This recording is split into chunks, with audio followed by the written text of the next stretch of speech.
everybody.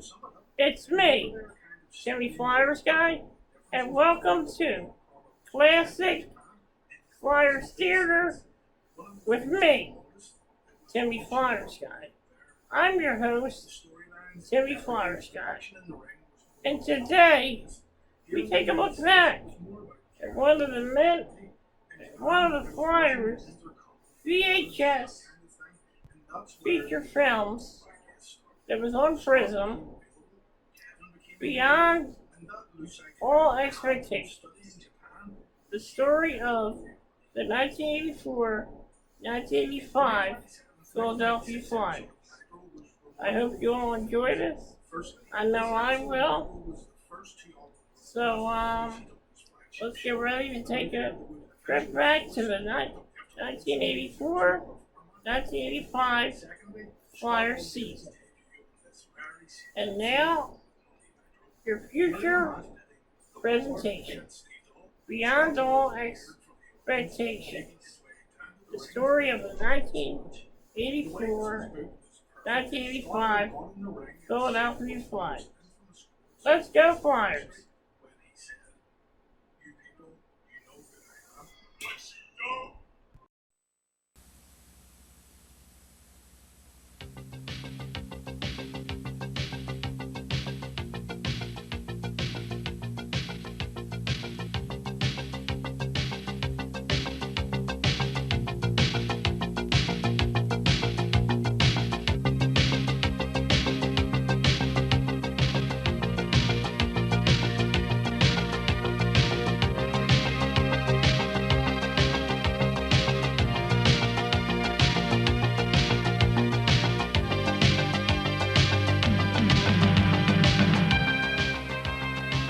There was some apprehension, there certainly was.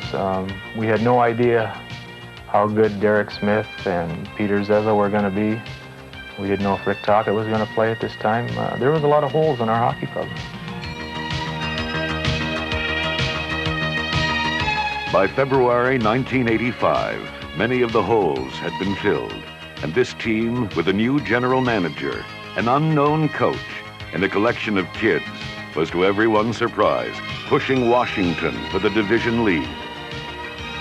On March 5th, needing desperately to halt a 3-game losing streak, the Philadelphia Flyers traveled to Long Island.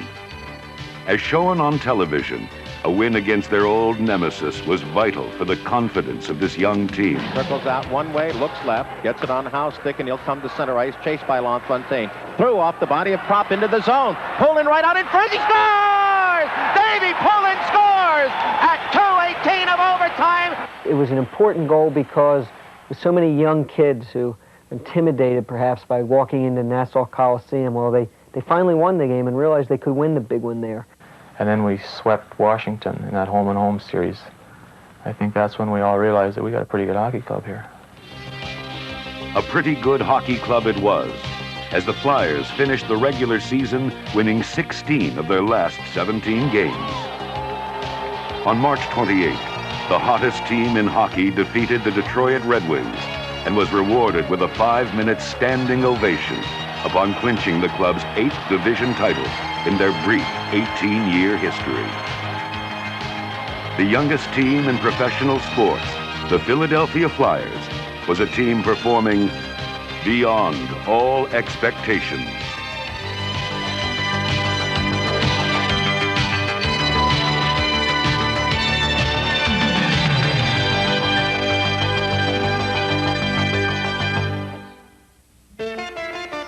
New coach Mike Keenan took a team with 10 players under the age of 22 and won more games and scored more points than any team in the National Hockey League.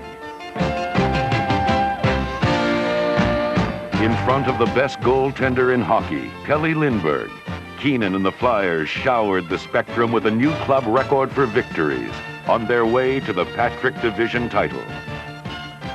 Despite their remarkable accomplishments during the regular season, the bitter taste of recent playoff failures was rekindled by the press. The Rangers, the previous year's spoilers, were the first opponent. The Flyer faithful were anything but skeptics. Let's go, Flyers! Can Tonight is revenge. Tonight is revenge. Get out the broom. We're going to sweep. Oh, Flyers, of course. Can't get a ticket to this one.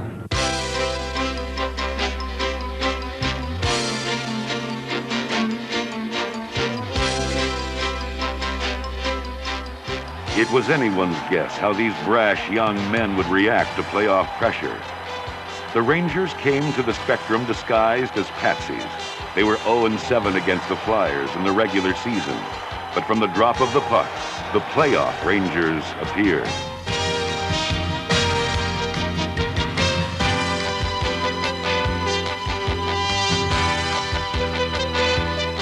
Despite the New Yorkers' best efforts, the Flyers' defense, ranked second during the regular season, forced Ranger mistakes.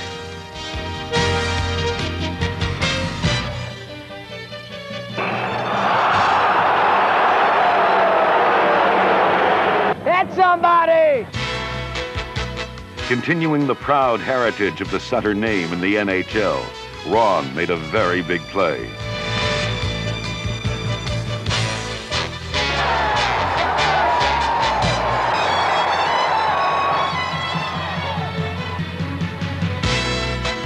Poulin to Prop to McCrimmon, and it was 2-0 Flyers. Philadelphia scored again, but the Rangers scored twice, then tied it on a fluke goal that had jinx written all over it. After 54 goals scored, Tim Kerr put the Flyers up 4-3. The Rangers scored with only 26 seconds left. And ghosts from April's past seemed to fill the Spectrum. This young team showed its overtime character, outshooting New York 9-1. Lindsey Carson screened goalie Hanlon, and Ron Sutter came out of the pack to feed Mark Howe for a shot that would end 3 years of playoff frustration.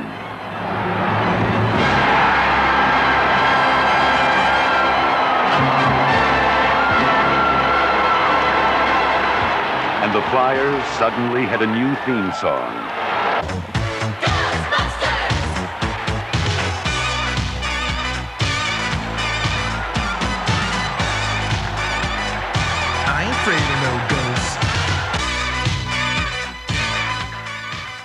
It's fantastic to get a win under our belt. It's going to help the confidence of this hockey team a great deal. Now nobody can say anything. Now we're on the positive side. We're on the plus side. Now we've got a plus streak going, you know. Now let's talk about that streak. That's what I say. Maybe it's better there was a close one tonight. You know, everybody kind of grew up in the third period and in overtime there. And it's fortunate for us that we won. The bloodline of the game's hero was obvious. Thoroughbred. Philadelphia swept the Rangers in 3 as Tim Kerr ignited the Flyers with an NHL record 4 goals in 1 period in Game 3. Next, the division finals and the 4-time Stanley Cup champion New York Islanders. Daily News Flyers lineups. Some Flyer fans were outspoken about their team. The coaching, the rookies are fantastic. It's a great team. Some were less vocal. It's in the bag. The Flyers were riding a wave of emotion as they faced what some believed was still an empire.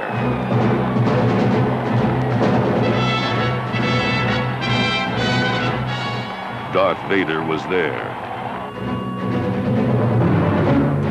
But the Flyers had the Force. Will the Empire strike out or will it strike back? Rick Tocchet seemed unimpressed by the presence of his boyhood idols. 19-year-old Peter Zezel proved he could play with the big boys, smothering Brent Sutter time after time. Just turned 20, Derek Smith went toe-to-toe with veteran Islander defensemen.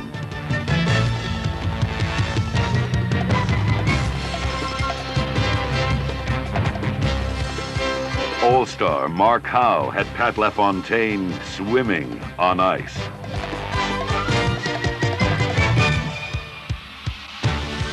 Brian Propp fed Tocchet, who shot for the left corner.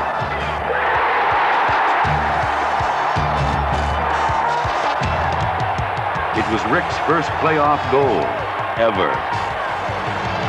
defensive rock of Gibraltar, Brad Marsh, frisked Mike Bossy, turning him inside out and empty. Lindbergh was looking as lonely as the Maytag repairman behind near-perfect defensive play. Philadelphia's number 10 defenseman Brad McCrimmon led the Flyers during the regular season with a plus 52 rating. It was still a close game when Prop's breakaway gave Tim Kerr a good chance from close in.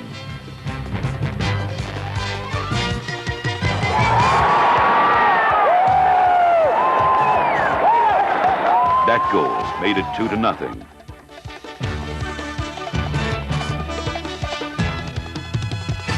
The Islanders tried to make their point a different way, but the Flyers weren't buying.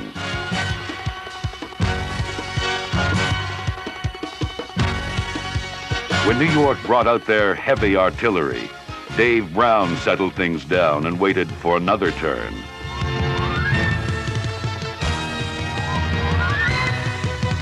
The physical game continued until someone very big and very strong told New York's Paul Boutelier to behave. Pelly had a shutout going and just wanted to play hockey. Ron Sutter, one of the league's top defensive forwards, was masterful in blanketing Brian Trottier. And when Tocchet stole a Dennis Potvin pass, Ron was there to capitalize on the opportunity.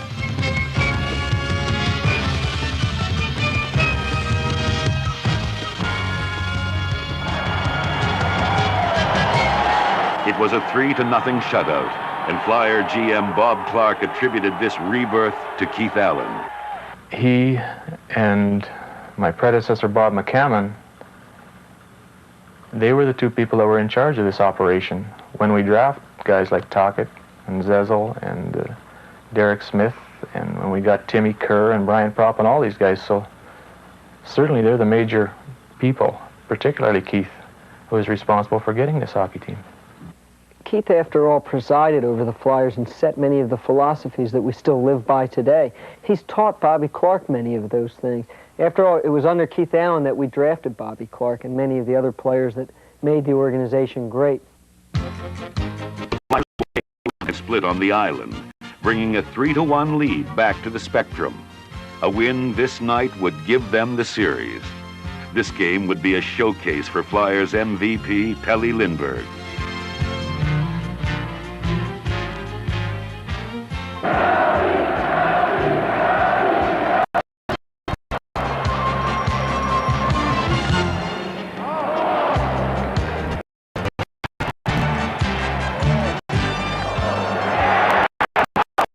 The Islanders were desperate and the speed of play accelerated.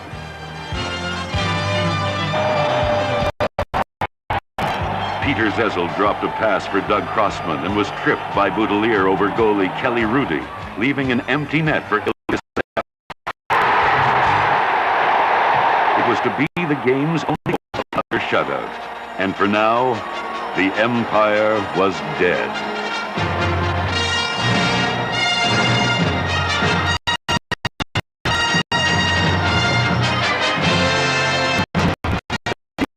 To go nowhere, killed the giant and moved to Major Hockey's holy grail.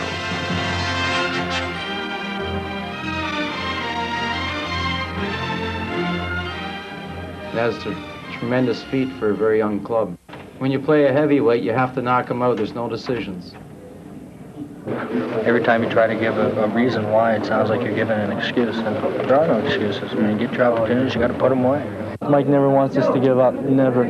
If someone's playing bad, he'll have a good talk with them and say, you know, we got to get you going or whatever, and he'll give us confidence at that, and I think that's what makes a team. The name Mike Keenan had become front-page hockey news. I think he's a great motivator.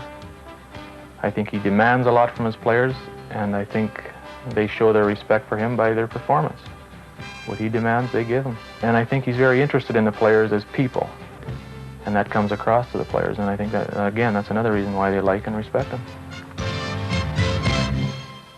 The Nordiques shocked the powerful Montreal Canadiens to move up to the Wales Conference Championship Series against the surprising Flyers. Only one of Keenan's kids, Brian Propp had ever been this far in the playoffs before. Philadelphia won one of the first 2 games in Quebec and came home for Game 3. The Nordiques, often known for their stylish skating and playmaking, decided to play a different kind of game. 6'1", 200-pound Joe Patterson was asked to fill in for injured top scorer Tim Kerr. He did so, leading the Flyers in scoring against Quebec.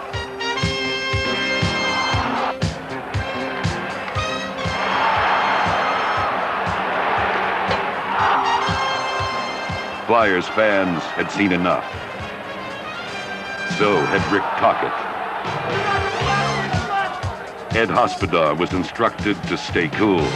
Mike Keenan's philosophy being not to retaliate, but to take advantage of Nordique penalties. Quebec lived by the sword and died by it in Game 3, as the Flyers scored 3 power play goals to win it 4-2.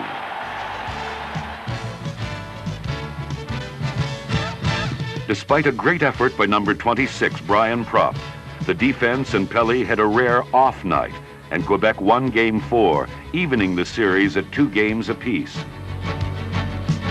It was the most disheartening defeat of the season, as Ashby Trophy winner Brad McCrimmon was lost for the remainder of the playoffs with a severely separated shoulder.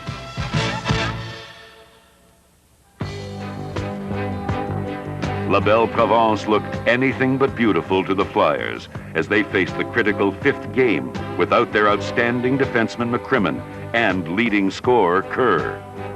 Captain Dave Poulin was hampered by injured ribs.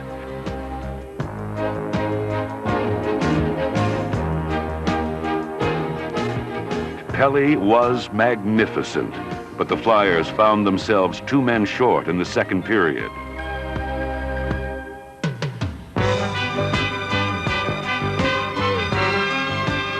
Quebec carried the 1-0 lead into the final period.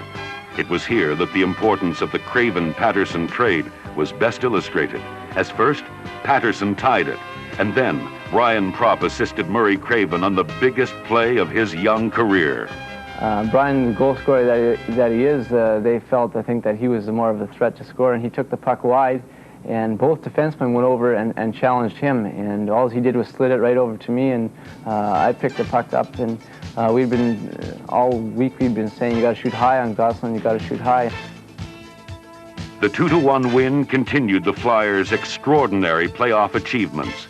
It brought them home for Game 6 and the chance to give their Philadelphia fans one more victory and a berth in the coveted Stanley Cup Finals. Charting line changes and opponents' tendencies is the job of one of the unsung heroes in the Flyer coaching family, assistant coach E.J. McGuire. This night, he tipped off Coach Keenan to Quebec's weaknesses. Captain Dave Poulin was courageously playing with 3 cracked ribs. When Rick Tocchet deflected in a Mark Howe shot, it looked like the beginning of the end in Game 6 for Quebec. But with the score still 1-0 and the Flyers 2 men short, the prospect of a Game 7 in Quebec suddenly loomed very real. Number 20 will never forget the frantic seconds that followed. Flyers, Stosny right on to the left side to Marois. Back to Stosny. Short-handed breakaway by Dave Poulin.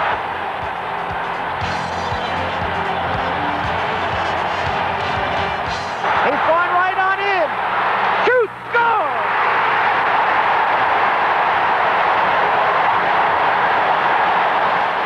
It was the first 2-man short-handed goal in Flyer playoff history, and it broke Quebec.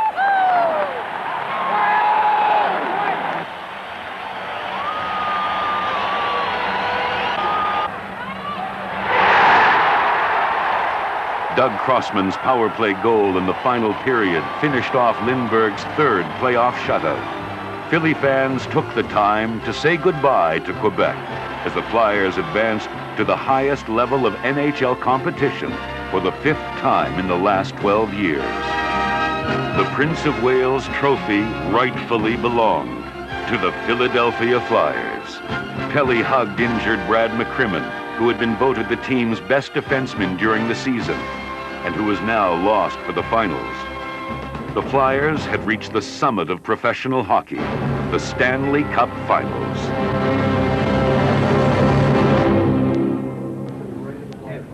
Ron Sutter would defend against the game's greatest player, the Edmonton Oilers' Wayne Gretzky.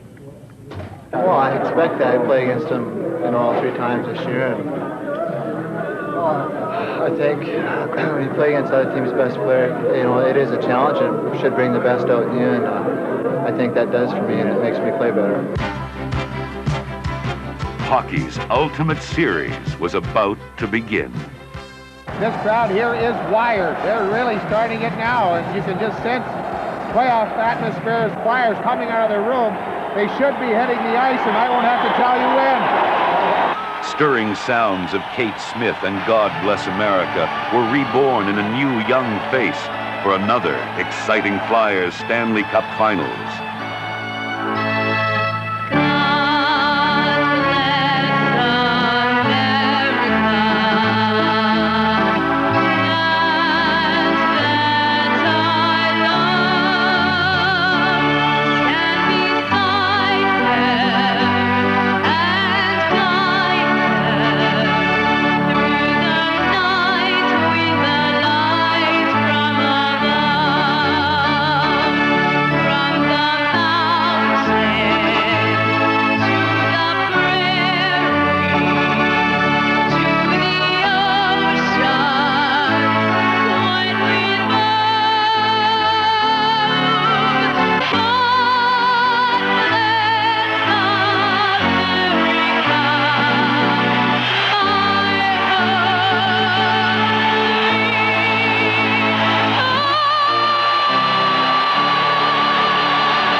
The defending champion Edmonton Oilers came to the Spectrum having lost but 2 playoff games in 1985.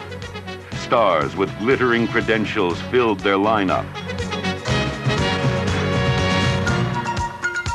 The Great One crossed the blue line but had no one to pass to. Mike Keenan's plan was to cut off the passing lanes, making the rink smaller for the freewheeling Oilers. Rick Tocchet smothered Yari Curry. Derek Smith shut down Krzyzewski. And Peter Zezel took care of Napier. Young men living out their dream to play with the best in the Stanley Cup Finals. Ron Sutter handled Gretzky and had time to force a power play. The Flyers' forechecking caused Edmonton mistakes and a Flyer 2-man advantage. Ilka Sinisalo, the team's 3rd leading goal scorer during the season, finally connected. The goal was a jolting reminder to Edmonton that they hadn't beaten the Flyers in their last 8 tries.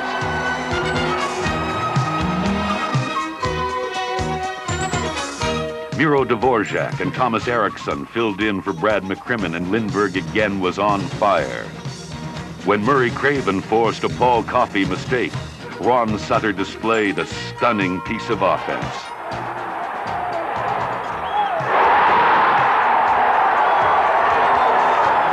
Millions watched on Canadian and American television as a no-name coach and his young protégés shut down the champions.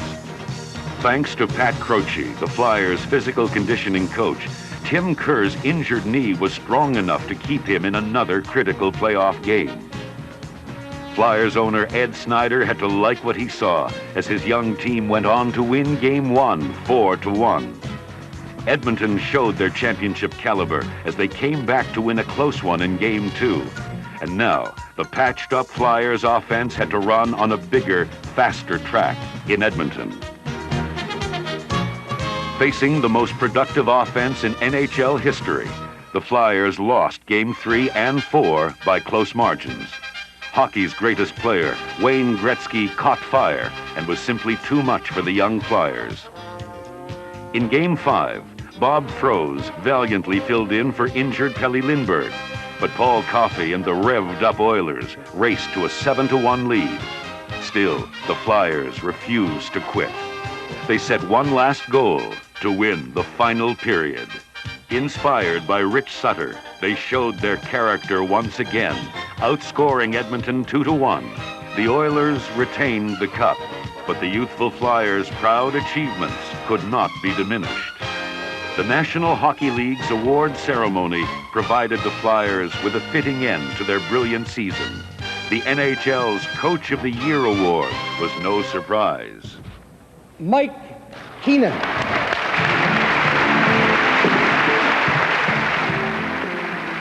I'd particularly like to thank Bob Clark for his courage in hiring me and giving me an opportunity to coach the National Hockey League, the organization for their great support, and for our players for a certain level of excellence that they strive for all year.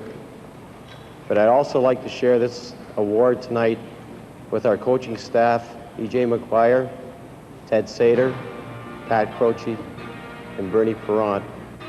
There wasn't a dry eye in the place when Pelly Lindbergh's boyhood idol, Bernie Perrant, presented the Vezina Trophy to the best goaltender. And the winner is Pelly Lindbergh.